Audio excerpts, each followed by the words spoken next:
అంబటి రాంబాబు గారు కమ్మోళ్ళు తిట్టడం ఎంతవరకు కరెక్ట్? చాలా తప్పండి. అతను ఒక ప్రజాప్రతినిధిగా ఉండి ఒక పార్టీ తరఫున ఒక మంత్రిగా చేసుండి కమ్మనా కొడుకులు కమ్మ ఎదవలు చంద్రబాబు నాయుడుకి కమ్మనా కొడక అని అంటాం అనేది చాలా చాలా తప్పు. ఎందుకంటే అది ఒక ఇంటెన్షనల్ గా ఒక విషయాన్ని రెచ్చగొట్టే విధంగా చేస్తున్నారన్న సంగతి మనం ప్రత్యేకంగా చెప్పనవసరం లేదు.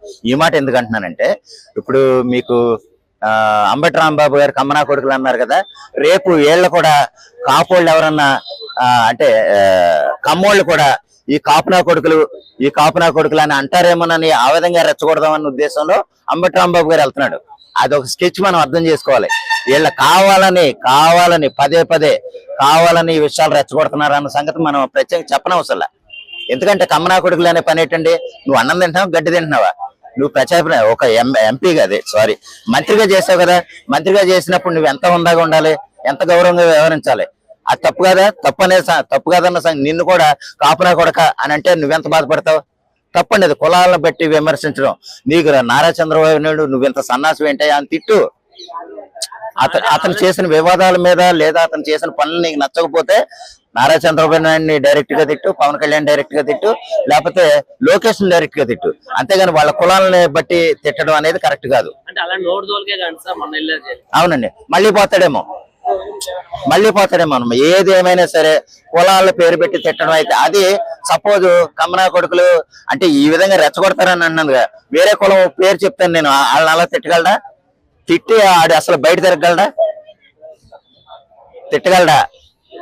ఎందుకంటే వాళ్ళలో ఐక్యత ఏళ్ళలో ఉండదు. ఏడు సైడ్ ఏదో పోరంబోకి ఏదో అలా మాట్లాడతారని ఏదో ట్రోల్ చేసి వాగుతారు తప్ప డైరెక్ట్ గా కులాలను బట్టి తిట్టడం అంటే వీళ్ళ రాజకీయాల్లో ఎంత దిగజారిపోయారు అనేది మనం ప్రత్యేక చెప్పనవసరం లే. అంటే ఆయన జైల్లో పాత్రలు పడ్డాను అని చెప్పారు కదా, అంటే ఏమో పోలీసులు కొట్టి అలా అబద్ధం చెప్పి అంటే ఆ పాత్రను తిట్టారా? ఏమంటే ఒకటే, నిన్ను జైలుకి వెళ్ళింది నీకు సకల సౌకర్యాలు కల్పించడానికి పంపించలేదు. సకల సౌకర్యాలు కల్పించి బాబు నువ్వు ఏసీలో ఉండు, 55 ఇంచ్ టీవీలో నీకు పూర్తి ఇంటర్నెట్ సౌకర్యం ఉంటది, అన్ని సకల సౌకర్యాలు ఇచ్చి అర్థమైందా, మీరు రాజభోగం అనిపించని మాత్రం జైల్లో పెట్టరు. అంతే కదా, అతను చేసిన తప్పులు జైల్లో పెడతారు. ఇంకా కటికి నేల మీద పడుకోవాలి, గడ్డి తినాలి. అక్కడ ఆ గడ్డి తినేలాగుంటేనే అది జైలుకు ఒక విలువ ఉంటది, అతనికి చేసిన శిక్షకు ఒక విలువ ఉంటది. అంతేగాని రాజభోగాలు కల్పించేలాగుంటే అది ఎందుకు జైలు అవుద్దండి? అవునా కదా? అలాగా అంతే. ఏదేమైనా సరే కులాలను పేరు పెట్టి తిట్టడం అయితే చాలా చాలా తప్పు అన్న. ఇప్పుడు పదవిలోకి రాకడం ముందు నుంచి కూడా ఆయన సొంత డబ్బులు ఖర్చు చేసి ఎంతో మందికి హెల్ప్ చేసినటువంటి ఘనత పవన్ కళ్యాణ్ గారికి ఉంది. సో అలాంటి వ్యక్తి డబ్బులకు ఆశపడి ఈ విధంగా పనిచేస్తాడంటే మీరు నమ్ముతారా? నేను ఎలక్షన్ ముందు పవన్ కళ్యాణ్ గారిని కూడా కొద్దిగా ఉంది, ఏంది ఆయన ఎత్త తిడుతున్నాడు ఏందన్న ఫీలింగ్ ఉంది. కానీ ఆయన రాజకీయం వచ్చిన తర్వాత, డిప్యూటీ సీఎం పదవి వచ్చిన తర్వాత ఒక్క రోజు మీటింగ్ లో కూడా ఎవరిని ఎట్లా ఉంచాలి ఏంటి ఒక రకంగా మాట్లాడారు. కింద కార్యకర్తలు జనసేన పార్టీలో ఉన్న నెంబర్లు కొద్దిగా ఆయన ఆదరించే వాళ్ళనే వైజాగ్ పిలిపించుకున్నాడు.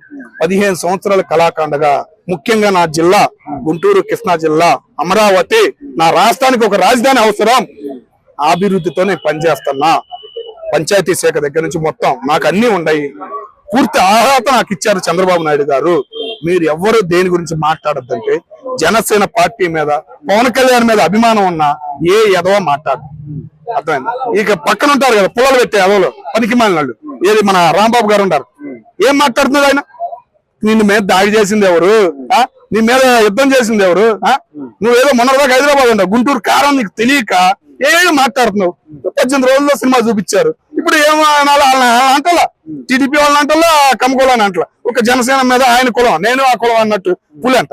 ఎవడు పడతాడు పులి, ఎవడు పులి అంటే ఒక విలువ ఉంది బాగాలి, దాంతో నీకు లేదు కదా, ఎట్లా వచ్చింది? అదేమంటే 2 కోళ్ళు 3 నీ అల్లుడే నేను బండ బూతులు తిట్టాడు కదా నాయన, పబ్లిక్ గా మీడియా ముందుకు వచ్చి అమ్మ నా బూతులు తిట్టాడు నిన్ను, ఇట్లాంటి దరిద్రుడని. మరి నువ్వు మాట్లాడుతున్నావు అంటే తాగింది దిగక లేదా జైల్లో తిందా, అదే చేయి కనపడింది, జైల్లో దెబ్బ మీద జారిపడ్డా బాత్రూమ్ చెప్పుకోవచ్చుగా, తగ్గేదే లేదన్నావు, దెబ్బ కనపడింది, ఇట్లా తగ్గేదే లేదన్నావు, ఈ దెబ్బ ఏంది అన్నారు, జైల్లో జారిపడ్డాడంట. 18 రోజులకే జారిపడ్డావా?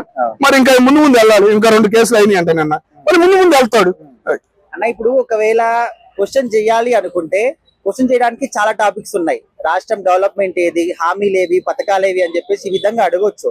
కానీ వీళ్ళ పర్సనల్ ఇష్యూస్ కి వెళ్ళి వాళ్ళు 3 పెళ్లిళ్ళు చేసుకున్నావు, అన్ని ప్యాకేజ్ తీసుకున్నావు, ఈ విధంగా మాట్లాడడం ఎంతవరకు కరెక్ట్? రాష్ట్రాన్ని పక్కన పెట్టేసి సూపర్ 6 అని ప్రకటించింది. ఎన్ని ఉండే దానిలో సూపర్ 6 లో మొత్తం 6 అయినాయా? ఆయన అసెంబ్లీకి వచ్చి ప్రకటించచ్చు. 10 మంది ఉన్నా 20 మంది ఉన్నా నీకు వచ్చే టైం వచ్చింది కదా, నువ్వు అడిగే క్వశ్చన్ అడగచ్చుగా.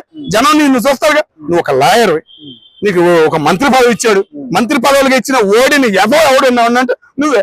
ఇంకెవడు ఎవరు మంత్రిగా చేసినోడు ఏ రాజకీయంలో ఏ రాష్ట్రాల్లో భారతదేశంలో ఎవడు ఓడిన చరిత్ర లేదా? ఎమ్మెల్యేగా ఇంకా కొనసాగుతున్నారు, రిటైర్ అయ్యేదా కొనసాగుతున్నారు ఎమ్మెల్యేగా. మరి అట్లాంటి ప్లేసు అట్లాంటి మంత్రి పదవి ఇచ్చి నీకు విలువ ఇచ్చిన జగన్మోహన్ రెడ్డి గారు ఈ రోజు ఏమయ్యారు?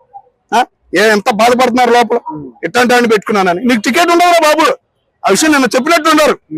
జగన్మోహన్ రెడ్డి గారు చెప్పినట్టున్నారు, నీకు ఈసారి టికెట్ లేదురా బాబు అని.